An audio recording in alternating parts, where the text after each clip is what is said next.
Yo, Axel here, and today we're gonna be doing a Kazuha guide. Alright, so starting off with Kazuha's artifacts, you're gonna wanna go with the 4-piece Veritas and the Vernier. And the reason for this, since Kazuha is an animo character, you're gonna wanna utilize the 4-piece effect on the Veritas and Vernier, which will give you 40% more elemental damage basically. So yeah. And the 2-piece, 15% more animo damage bonus. So yeah.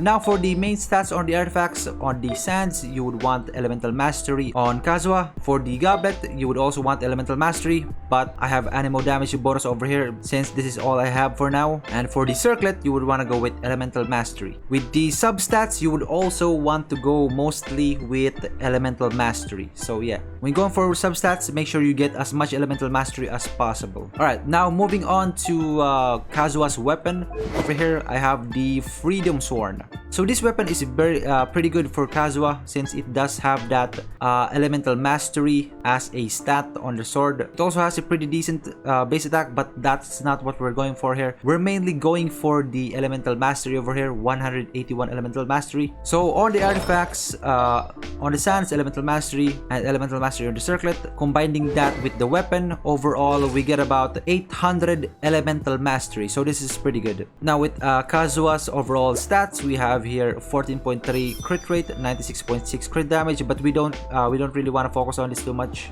With this build in particular, with my build, 109.7 energy recharge and about 61.6 animo damage bonus. But with Kazuha, you mainly want to focus on how much elemental mastery you have.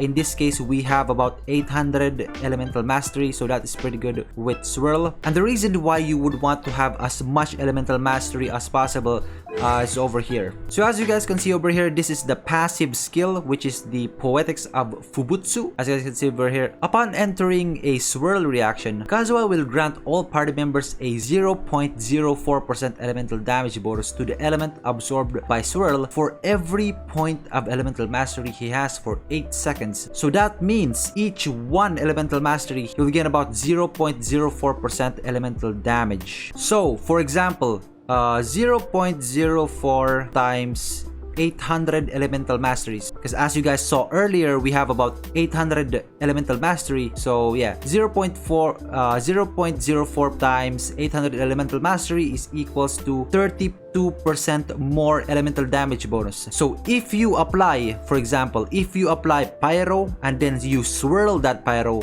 with Kazuha's skill, you will then get a 32% more pyro damage bonus basically from this skill over here, this passive skill. This, as you guys can see over here, we're gonna read this again. Upon triggering a swirl reaction, Kazuha will grant all party members a 0.04% elemental damage. So that is elemental damage. So yeah, and this is also one of the reasons why Kazuha is so overpowered. Kazuha is so good. So yeah.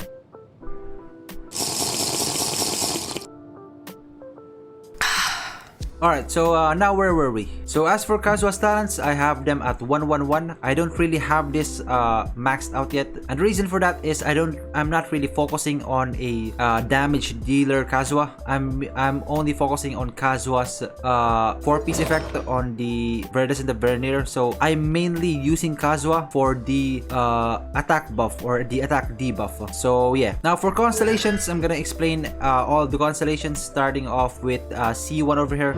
So at C1, it decreases Chihaya Boru's cooldown by 10%, and using Kazuha Slash resets the cooldown of Chihaya Boru. Chihaya Boru, I believe, is his skill over here. So yeah, we basically get more uptime because it decreases the cooldown by 10%, which is also pretty good. At C2 over here, the Autumn Whirlwind field created by Kazuha Slash has the following effects. It increases Kazuha's own elemental mastery by 200%, so that's pretty good. As you guys can see here, the Autumn Whirlwind field created by Kazuha Slash has the following effects. It increases Kazuha's own elemental mastery by 200 for its duration, so that's also pretty good, and increases the elemental mastery of characters within the field by 200. So yeah, Kazuha gives out elemental mastery as well. The elemental mastery increasing effects of this constellation does not stack. So yeah, you do want to keep that in mind as well. Now for C3, more talent level.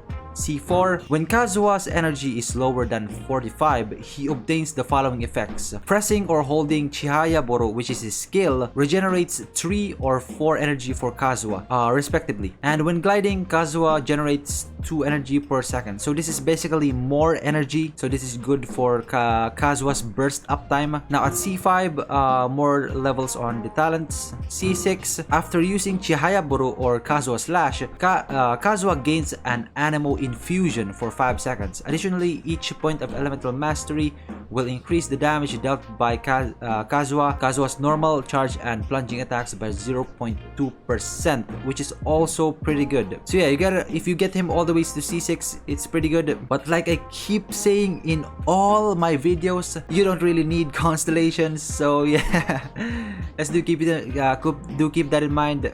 So yeah. Alright, so now for the damage showcase. And as always, I'm gonna be putting a timer over here and see how fast we can kill this Ruin Guard over here. And let's go. First thing you wanna do is apply Pyro. Then swirl that with Kazuha. And then Bennett burst. Then Xingqiu burst. And then you burst. And then bam, bam, bam. Bam. Alright. So that is it for this guide video. I hope you guys enjoyed watching, and if you guys did enjoy watching, I would really appreciate it if you hit the like button, because that really helps out a lot. And if you want to see more videos like this, and if you're interested in me generally, you can always go ahead and subscribe. It's free, it's easy, you can unsubscribe anytime you want. So yeah, and as always, see you in the next video.